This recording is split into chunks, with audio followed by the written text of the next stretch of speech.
পূর্ব লন্ডনের ব্রিকলেনের ট্রুম্যান এস্টেটসে বহুতল বাণিজ্যিক ভবন নির্মাণের পক্ষে বিপক্ষে জনগণের মতামত জানতে যুক্তরাজ্য সরকারের পক্ষে টাওয়ার হ্যামলেটস কাউন্সিল আয়োজন করেছে 12 দিনের বিশেষ পাবলিক ইনকোয়ারি। এই ইনকোয়ারি পূর্ব লন্ডনে ব্র্যাডি আর্ট সেন্টারে হওয়ার সম্ভাবনা রয়েছে। আগামী 14 অক্টোবর শুরু হয়ে চলবে 25 অক্টোবর পর্যন্ত। এতে অংশগ্রহণ করে নিজেদের মতামত তুলে ধরতে কমিউনিটির সর্বস্তরের মানুষের প্রতি আহ্বান জানিয়েছেন সেভ ব্রিকলেন ক্যাম্পেইন গ্রুপের নেতৃবৃন্দ। গত 29 আগস্ট শুক্রবার দুপুরে পূর্ব লন্ডনের হাসন রাজা সেন্টারে আয়োজিত এক সংবাদ সম্মেলনে এই আহ্বান জানানো হয়। We can work with you to decide who can best represent the community and come along on that day. But then also beyond that, if you come every single day while it's going on, if you have reactions to what's being said, you have contributions to make, you can feed those through to us. We'll be there with the solicitor, with the barrister. You can feed those ideas through to us and we can relay them directly to the legal team.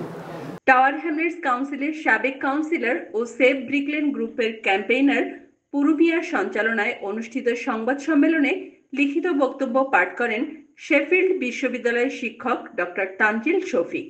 এ সময় আরও বক্তব্য রাখেন Jonathan মোল বেরি, Charles Glade hill, জন Braille, Saif Osmani, Faisal Ahmed, ব্যবসায়ী আবুল খায়ের, আব্দুস শাকুর খালি সদর ও ডেবা মালিক।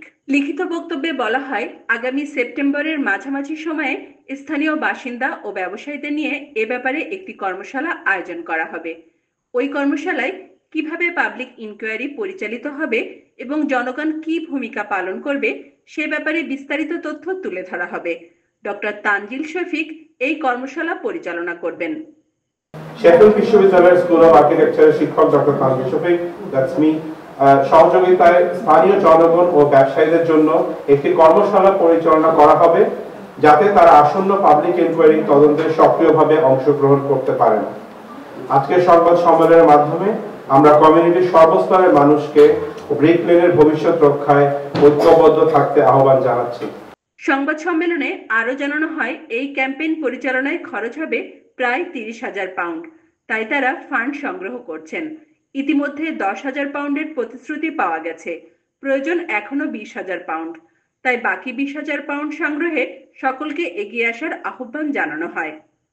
আমরা সাধারণ মানুষ ওখানে আইছি অনুরোধ করলাম আমাদের কমিউনিটির কাছে যে আপনারা আইয়া সাহায্য হোক, আপনারা আওকা আপনারা যদি পয়সা দিতে পারেন না প্লিজ আওকা পাবলিক ইনকোয়ারি ইনশাআল্লাহ আমরা এলাকা প্রপোজাল দিছি যে তারা ব্রেডি সেন্টারে এটা হাউস করতে। ওখানে আমরা বাঙালি মানুষ আরো ক্লোজ লাইক পাতা নাই, সরি আরো ক্লোজ লাইক পাতা নাই। আর আমরা এলাকা সব মাইন আছে যে তারা বাচ্চা স্কুলে তারা আইতে পারতা নাই আশা দিল লাগি ব্রেডি সেন্টার আইলা অ্যাটলিস্ট একটা ব্রেক নিতে পারবা। আর আমরা মানে অনেক ভলান্টারি কমিউনিটি আছে, অর্গানাইজেশন আছে যারা এডুকেট করতে পারবে আমরা কমিউনিটিতে। ইনশাআল্লাহ নেক্সট মান্থ লেখা একটা কোর্স হইব যেটা লেখা প্ল্যানিং করবো এডুকেট করবো আমরা কমিউনিটিতে। প্লিজ আপনারা দয়া করে এটা ইনভলভ করবা আর সবাই জানাইবা। প্রশ্নোত্তর পর্বে একজন সাংবাদিক পাবলিক ইনকোয়ারি শুরু হওয়ার আগের দিন ব্রিকলেনের প্রবেশদ্বার থেকে শেষ প্রান্ত পর্যন্ত একটি পাবলিক র্যালি আয়োজনের আহ্বান জানিয়ে বলেন, এতে করে বিষয়টির প্রতি মিডিয়ার আকর্ষণ বৃদ্ধি পাবে। আর মিডিয়া যখন গুরুত্বসহ সংবাদ প্রচার করবে তখন জনগণ এই পাবলিক ইনকোয়ারিতে অংশগ্রহণের গুরুত্ব অনুধাবন করতে পারবে। জবাবে আয়োজকরা এই প্রস্তাবকে সময় উপযোগী উল্লেখ করে তা আয়োজনের আশাবাদ ব্যক্ত করেন। এই ছিল আজকের আয়োজন। পরবর্তী কন্টেন্ট পেতে আমাদের চ্যানেলটি সাবস্ক্রাইব করে রিং বেল প্রেস করে দিন। আপনার চাহিদার কথা লিখে জানান আমাদের কাছে। আগামীতে আপনার চাহিদার কথা বিবেচনায় নিয়ে নতুন ভিডিও তৈরির চেষ্টা থাকবে। সবাইকে শুভেচ্ছা জানিয়ে শেষ করছি আমি কাজী তাহিয়া সুলতানা।